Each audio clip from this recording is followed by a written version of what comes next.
오늘 우리에게 주시는 말씀은 빌립보서 4장 10절 말씀부터 13절 말씀까지입니다. 내가 주 안에서 크게 기뻐함은 너희가 나를 생각하던 것이 이제 다시 싹이 나미니 너희가 또한 이를 위하여 생각은 하였으나 기회가 없었느니라. 내가 궁핍함으로 말하는 것이 아니니라. 어떠한 형편에든지 나는 자족하기를 배웠노니 나는 비천에 처할 줄도 알고 풍부에 처할 줄도 알아. 모든 일 곧 배부름과 배고픔과 풍부와 궁핍에도 처할 줄 아는 일체의 비결을 배우노라. 내게 능력 주시는 자 안에서 내가 모든 것을 할 수 있느니라. 아멘. 오늘 3월의 넷째 주 예배 자리에 오신 우리 모든 성도님들 주님 이름으로 환영하고 축복합니다. 여전히 이 세상은 전쟁이 그치지 않고 있고 또 이번 한 주간 참 불볕더위와 같은 또 한 주간을 보내었습니다. 또 하와이에는 홍수가 나서 120년 만에 가장 큰 또 어려움을 겪고 있다고 하는데 이 마지막 때에도 우리가 하나님을 예배할 수 있는 것이 우리에게 주어진 하나님의 특별한 은혜임을 기억하고 우리 평생의 삶에 하나님을 영화롭게 하고 하나님을 영광스럽게 예배하는 귀한 예배자의 삶이 되시기를 주님 이름으로 축복합니다. 혹여 아시는 분이 계시는지 모르겠습니다만은 지난 금요일 3월 20일은 세계 행복의 날이었습니다. 그래서 매년 3월 20일 세계 행복의 날이 되면 유엔과 또 영국에 있는 옥스퍼드 대학과 그리고 갤럽이 공동으로 이 세계 행복 보고서라고 하는 것을 발표하는데 올해도 어김없이 3월 20일 우리 세계 행복의 날을 맞이해서 세계 행복 보고서가 발표가 되었습니다.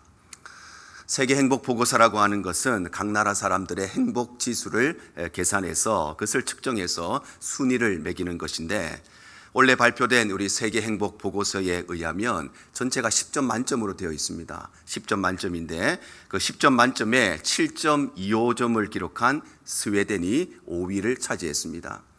바로 스웨덴 사람들은 내 삶의 만족도, 내가 얼마나 행복한가, 그것을 10점 만점에 7.25점 정도로 느끼면서 살아가고 있다는 것입니다.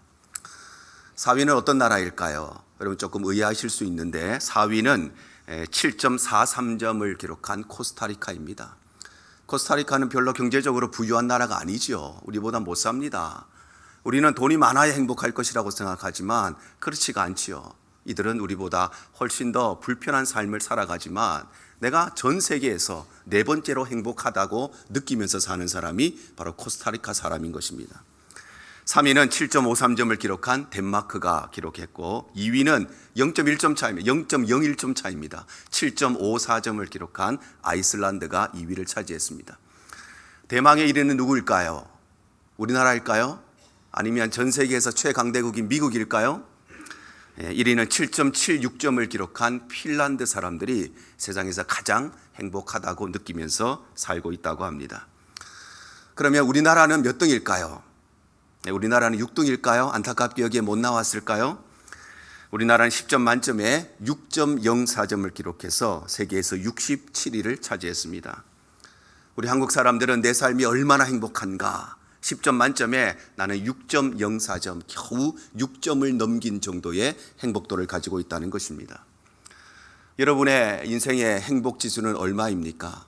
과연 이 땅에서 누릴 수 있는 가장 큰 행복이 10점이라고 한다면 여러분의 행복 지수는 얼마 정도 되는 것입니까? 그런데 사실 이보다 더 심각한 문제가 있습니다. 그것은 다름 아니라 우리 한국 사람들의 이 행복 지수가 점점점 낮아지고 있다는 것입니다. 그래서 2년 전인 2024년에는 우리 한국 사람들의 행복 지수가 세계에서 52위였습니다. 그런데 작년 2025년에는 순위가 조금 떨어져서 58위가 되었고 그리고 올해는 순위가 더 떨어져서 67위가 되어서 역대 최저치를 기록했다는 것입니다. 여러분 우리 한국 사람들은 왜 이렇게 행복하지가 않을까요? 그래도 우리나라가 전 세계에서 10대 경제 강국이라고 불리는 그런 나라인데 우리나라가 군사력으로는 세계 5위라고 그러는데 우리나라가 이 여권 파워로는 전 세계 약 200개의 나라 중에 2등에 해당되는 가장 강력한 여권 파워를 가지고 있는 그런 나라라고 하는데 그런데 왜 우리 한국 사람들은 자신의 삶에 만족을 느끼지 못하고 자신의 삶이 불행하다고 생각하며 사는 것일까요? 많은 이유가 있겠지만 그 중에 가장 큰 이유는 진짜 행복이 무엇인가, 진정한 행복의 의미를 알지 못하기 때문인 것입니다. 진정한 행복이 무엇일까요? 오늘 성경의 사도 바울이 이렇게 말씀을 하고 있습니다. 오늘 11절의 말씀입니다.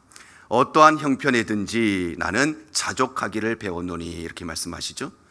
바로 진정한 행복이 무엇인가? 진정한 행복은 나 자신의 삶에 스스로 만족하며 자족하며 사는 것이 진정한 행복이라고 말씀하시는 것입니다. 세상이 말하는 자족이라고 하는 것은 말 그대로 스스로 만족하는 것이 자족이지요. 그래서 돈은 이 정도 있으면 되고, 차는 이 정도 되면 되고, 집은 이 정도 되면 되고, 건강은 이 정도, 자식들은 이 정도 되면 그러면 행복하다고 느끼는 것, 그것이 바로 세상이 말하는 자족입니다. 그런데 성경이 말하는 자족은 그렇지 않습니다. 성경이 말하는 자족은 내 삶의 환경과 내 삶의 여건이 이 정도 되니까 내가 만족하는 것이 아니라, 내 삶의 환경과 내 삶의 여건과는 전혀 상관없이 하나님으로 인하여 만족하고, 하나님으로 인하여 평안을 누리고, 하나님으로 인하여서 기쁨을 누리며 사는 것이 성경이 말하는 자족의 삶인 것입니다. 그러면 중요한 것은 우리는 어떻게 하여야 이 자족하는 삶을 살 수 있을까? 오늘 성경이 우리에게 몇 가지를 교훈하십니다. 첫 번째로, 우리가 자족의 삶을 살아가기 위해서는 하나님의 절대 주권을 인정해야 됩니다. 바로 우리가 자족하는 삶을 살기 위해서는 내 삶에 일어나는 모든 일들이 우연히 일어나는 것이 아니라, 내 삶에 일어나는 모든 일들은 하나님의 주권 안에 있다는 것을 인정하여야 우리의 삶에 만족이 있고 기쁨이 있고 평안이 있는 자족의 삶을 살아갈 수가 있다는 것입니다. 우리 인생을 살다 보면 우리의 삶에는 참 다양한 일들이 많이 있습니다. 때로는 좋은 일이 있는가 하면 또 때로는 안 좋은 일이 있습니다.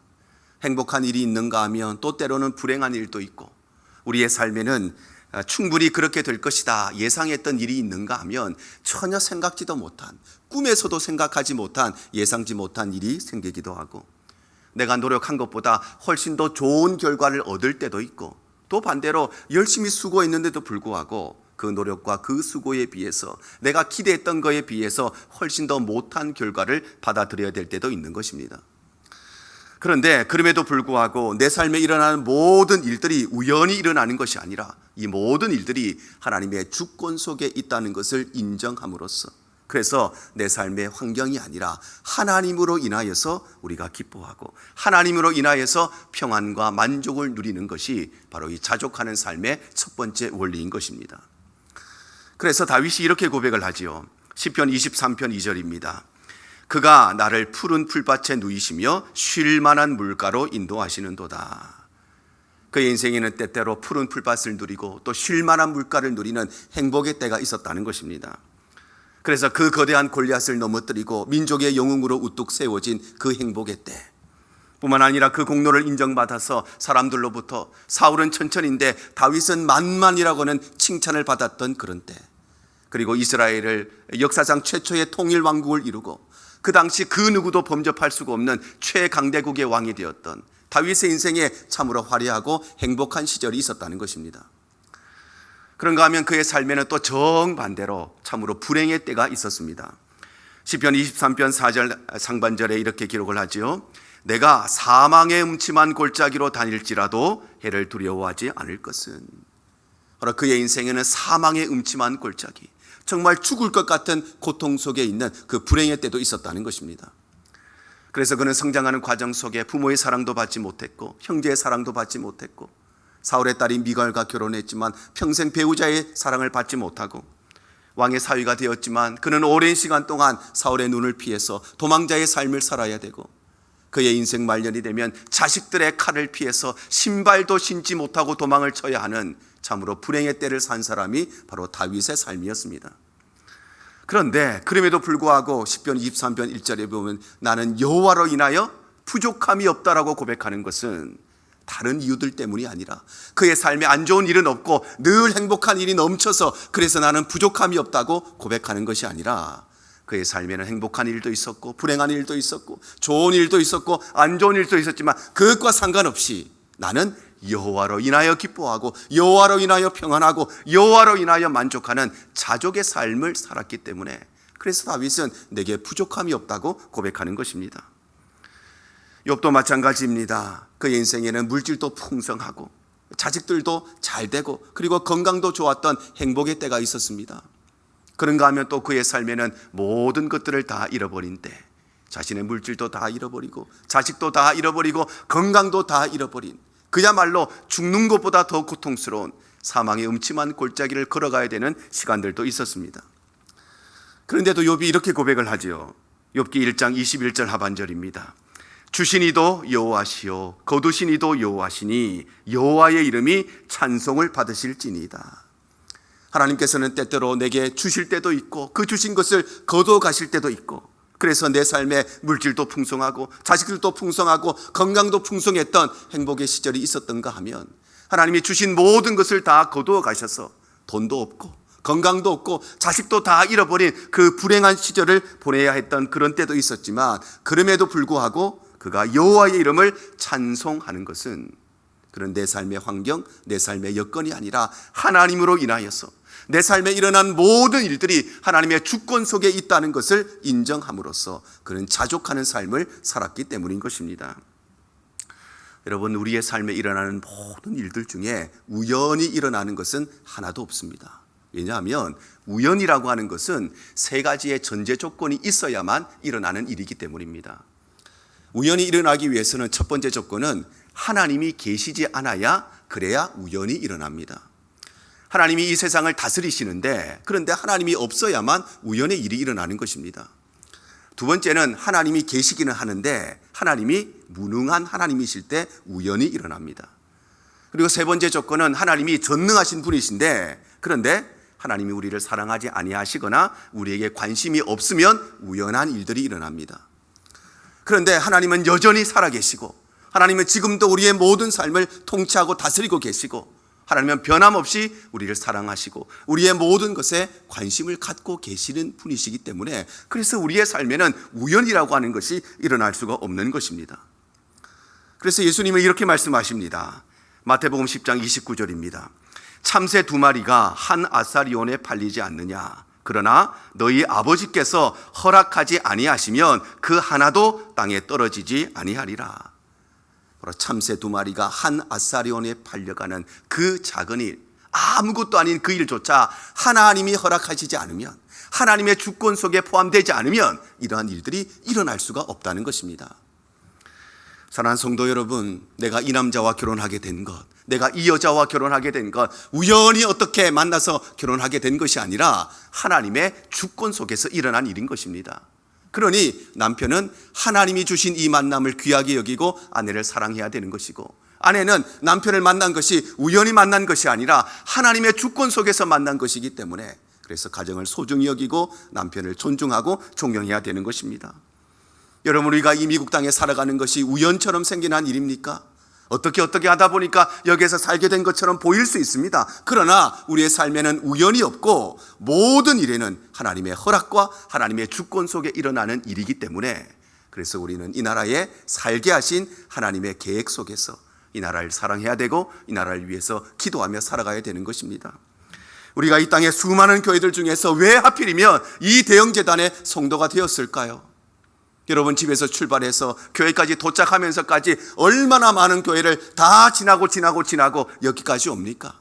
왜 하나님께서 우리를 이 대형재단의 성도가 되게 하셨느냐? 우연히 내가 아는 사람이 이 교회 다니니까 나도 온 것처럼, 나도 어떻게 하다 보니까 교회를 찾다가 여기에 온 것처럼 생각될 수 있지만, 우리의 삶에는 우연이 없고 모든 일들은 하나님의 계획 속에 있기 때문에 우리는 우리에게 주신 하나님의 교회를 사랑하고 섬기고 헌신해야 되는 것입니다.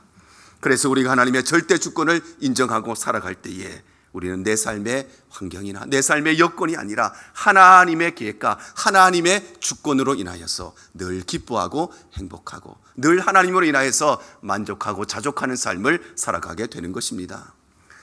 두 번째로, 우리가 자족하는 삶을 살기 위해서는 하나님의 신실하신 계획을 신뢰해야 됩니다. 바로 우리가 자족하는 삶을 살기 위해서는 내 삶에 일어나는 모든 일들 속에는 나는 다 알지 못하고 깨닫지 못하지만 그 일들 속에는 하나님의 신실하신 계획과 하나님의 신실하신 섭리가 있다는 것을 우리가 신뢰해야 된다는 것입니다. 우리 인생을 살아가다 보면 많은 일들을 겪게 되는데 그 모든 일들 속에는 우리가 다 알지 못하는 하나님의 계획과 섭리가 숨어 있습니다. 왜냐하면 우리의 삶에 일어나는 모든 일들은 우연히 일어나는 것이 아니라 하나님의 주권 속에서 일어나는 일이기 때문입니다. 그러므로 내 삶에 일어나는 모든 일들 속에는 나는 다 알지 못하지만, 나는 다 깨닫지 못하지만 그 일들과 그 사건과 그 만남 속에는 하나님의 계획이 있고 하나님의 섭리가 있다는 것을 신뢰하게 될 때에 우리는 내 삶의 환경과 상관없이 하나님으로 인하여 자족하는 삶을 살 수 있는 것, 이것이 바로 자족의 삶의 두 번째 원리인 것입니다. 그래서 요셉은 자신을 팔았던 형들에게 이렇게 고백하지요. 창세기 45장 5절입니다. 당신들이 나를 이곳에 팔았다고 해서 근심하지 마소서, 한탄하지 마소서. 하나님이 생명을 구원하시려고 나를 당신들보다 먼저 보내셨나이다. 요셉은 평생 동안 남들은 한 번도 겪지 못할 일들을 참으로 많이도 겪었습니다. 그래서 그는 어린 시절에 사랑하는 어머니가 여의고, 그리고 이 배다른 형제들 사이에서 눈칫밥을 먹으면서 성장해야 됐습니다. 청소년 시기에 형들에 의해서 어디에 있는지도 알지 못하는, 말이 통하지 않는, 문화가 통하지 않는 그 먼 나라 이민 땅으로 그런 노예로 팔려가게 되고, 보디발의 집에서 열심히 수고하고 일하여서 주인의 인정을 받았지만, 그러나 누명을 쓰고 감옥에 갇히기도 하고, 감옥에서도 성실하게 일하여서 간수의 인정을 받았지만 자신이 은혜 베푼 그 사람에게 잊혀짐을 당하는 배신을 당하기도 했습니다. 그런데 그럼에도 불구하고 그는 자신의 인생을 한탄하거나 자신의 팔자를 탓하거나 사람을 탓하거나 환경을 탓한 것이 아니라 심지어는 자신을 노예로 팔아버린 형들에게도 그들을 미워하거나 원망하지 아니하고, 나를 팔았다고 해서 근심하지 마시고 한탄하지 마십시오. 이 모든 일들은 하나님의 주권 속에 일어난 일이고 그 일 속에는 우리를 살리시고자 하는 하나님의 계획이 있고 하나님의 섭리가 있음을 기억하고 형들을 위로하고 형들을 안심시킬 수 있었던 것은, 바로 이 요셉은 내 삶에 일어난 모든 일들 속에는 우리는 다 알지 못하지만, 우리는 지금 다 깨닫지 못하지만 반드시 이 일 속에는 하나님의 섭리가 있음을 신뢰하는 자족의 삶을 살았기 때문입니다. 다니엘과 세 친구들도 마찬가지입니다.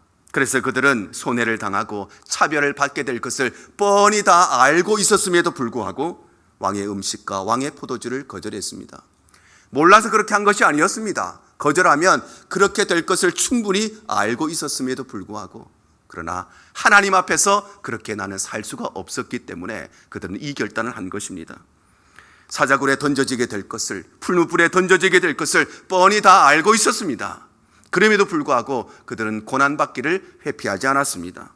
끝까지 금신상 앞에 절하는 것을 거절했던 것입니다.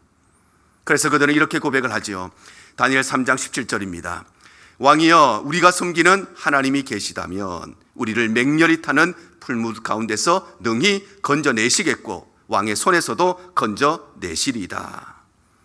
바로 이들이 죽음의 위험 앞에서도 하나님께서 우리를 반드시 건져내실 것이라고 왕 앞에서 확신 있게 이야기했던 것은, 그들은 내 삶에 일어난 이 일이 우연히 일어난 일이 아니라, 그냥 일어난 것이 아니라 이 일을 통해서 하나님이 우리에게 하시려고 하는 분명한 계획과 섭리가 있다는 것을 확신하고 신뢰해 있는 자족의 삶을 살고 있었기 때문에, 그래서 이들은 왕 앞에서도 이렇게 확실하게 하나님이 우리를 반드시 건져내실 것이라고 선포했던 것입니다. 여러분, 우리의 삶에 일어나는 모든 일들 가운데 하나님의 계획에 없는 일, 하나님의 섭리가 없는 일은 아무것도 없습니다. 왜냐하면 하나님은 우리의 머리털까지 세시는 분이시기 때문에, 그래서 하나님은 이 세상의 모든 일들을, 우리 머리카락 하나 빠지고 우리 머리카락 하나 나는 것까지 하나님이 간섭하시고 하나님께서 주관하시는 분이시기 때문입니다. 그런데 문제는 하나님의 계획과 하나님의 섭리가 너무 크고 광대하기 때문에, 마치 우리가 살고 있는 이 지구가 얼마나 큰지, 이 지구가 지금도 끊임없이 계속 돌고 있는데도 불구하고 우리는 너무 작은 존재이기 때문에 이 거대한 지구가 돌고 있다는 것을 단 한 번도 느끼지 못하고 사는 것처럼, 하나님의 계획과 하나님의 섭리가 너무나 광대하고 너무나 크기 때문에 우리같이 작고 연약한 존재가 그 거대한 하나님의 섭리와 계획을 다 깨달을 수가 없는 것입니다. 그래서 바울 사도가 이렇게 말씀하시죠. 로마서 8장 28절입니다. 우리가 알거니와 하나님을 사랑하는 자 곧 그의 뜻대로 부르심을 입은 자들에게는 모든 것이 합력하여 선을 이루느니라. 바로 우리의 삶에 일어나는 모든 일들이 결국에는, 지금은 그 일이 우리에게 고통일 수 있고, 지금은 그 일이 우리에게 눈물일 수 있지만, 결국에는 모든 일들이 합력하여 선을 이루게 되는 것은 그 모든 일들이 하나님의 계획 속에, 하나님의 섭리 속에 있는 일이기 때문인 것입니다. 사랑하는 성도 여러분, 요셉과 같이 인생의 고난을 겪고 계시는 분들이 계십니까? 그 고난 속에 하나님의 계획과 하나님의 섭리가 있음을 꼭 기억하시기를 바랍니다. 우리 성도들 가운데 다니엘과 세 친구들처럼 믿음의 시련을 겪고 계신 분들이 계십니까? 그 믿음의 시련 안에는 반드시 하나님의 계획과 하나님의 섭리가 있음을 기억하시기를 바랍니다. 그래서 우리가 하나님의 신실하신 계획을 신뢰하며 살아갈 때에 우리는 우리의 삶의 환경과 상관없이 하나님으로 인하여 늘 만족하며 하나님으로 인하여 늘 자족하는 삶을 살아가게 될 줄로 믿습니다. 뿐만 아니라 우리가 자족의 삶을 살아가기 위해서는 믿음의 훈련들을 통과해야 됩니다. 오늘 12절에 보면 바울이 이렇게 고백을 하지요.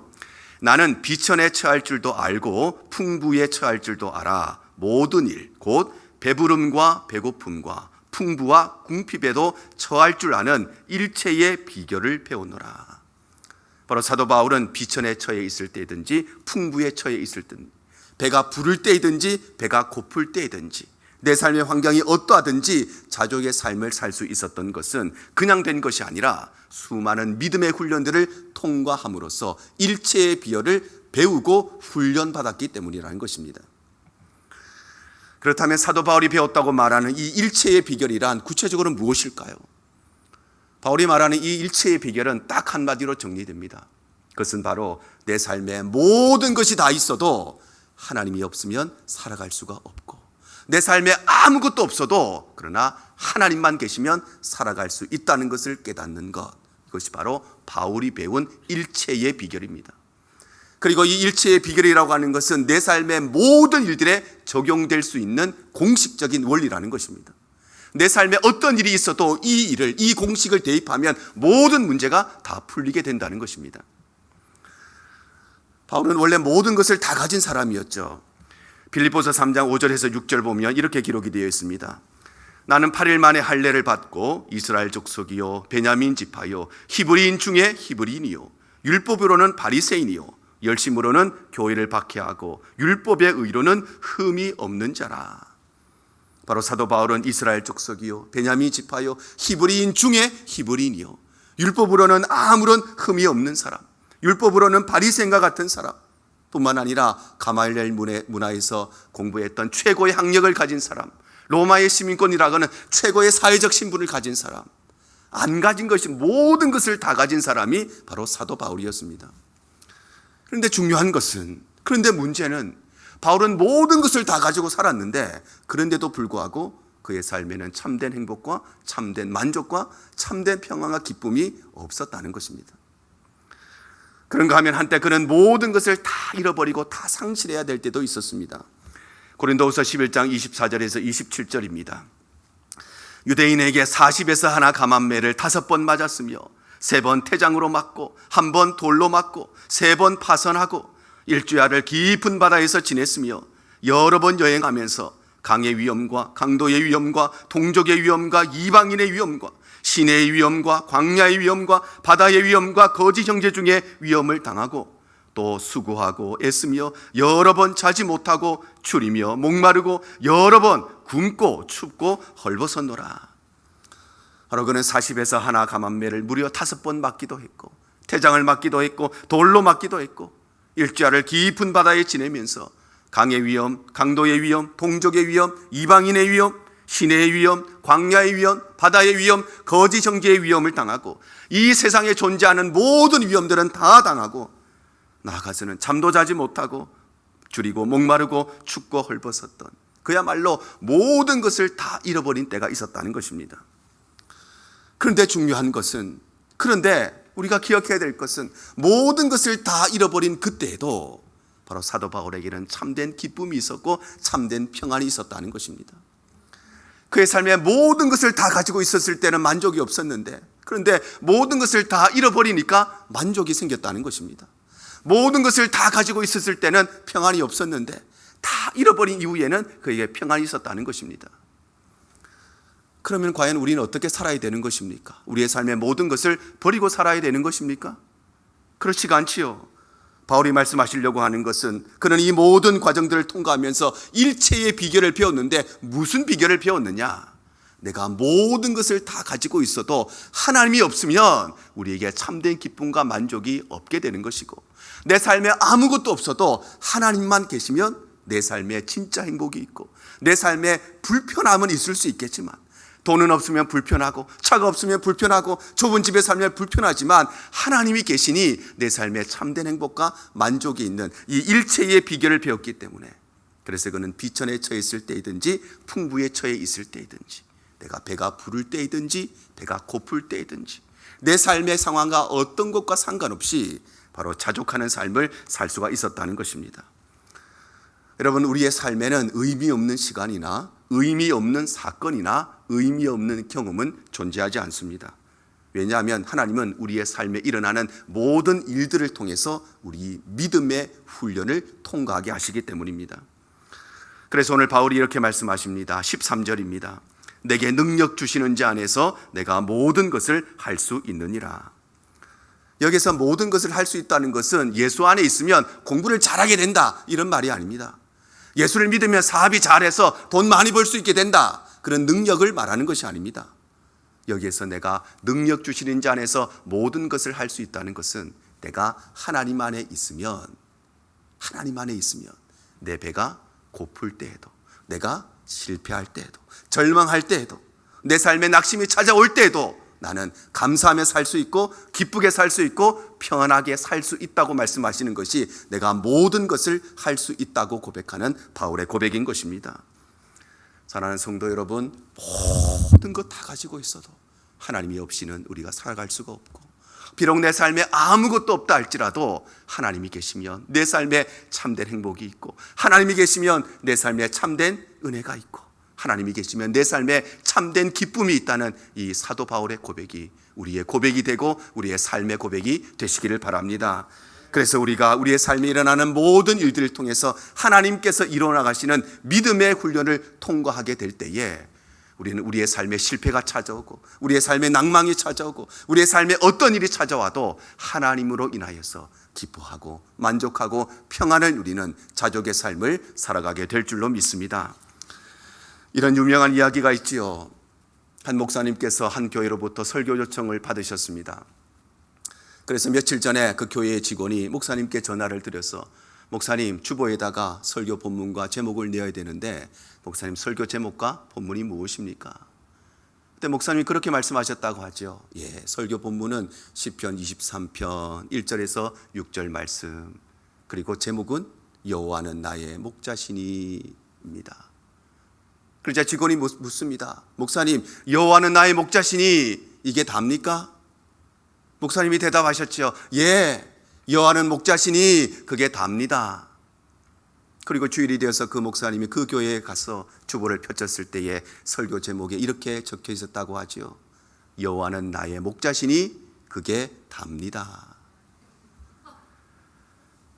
여러분, 모든 것을 다 가지고 있어도 그러나 여호와는 나의 목자시니 그게 다라고 고백할 수 있는 것, 여호와는 나의 목자시기 때문에 그것만으로 충분하다고 고백하는 것, 여호와는 나의 목자시니 그래서 내가 만족하며 산다고 고백하는 것, 내 삶의 상황에는 가정의 어려움도 있고 직장의 어려움도 있고 여러 가지 내 삶의 고통이 있지만 여호와께서 내 목자시니 그것만으로 충분하고 그것만으로 내가 만족하며 산다는 고백이 바로 오늘 사도 바울이 고백하는 자족의 삶을 살아가는 것입니다. 우리 대형의 모든 성도들이 오늘 이 말씀을 기억하셔서 우리 육신의 행복 지수는 몇 점일지 모릅니다.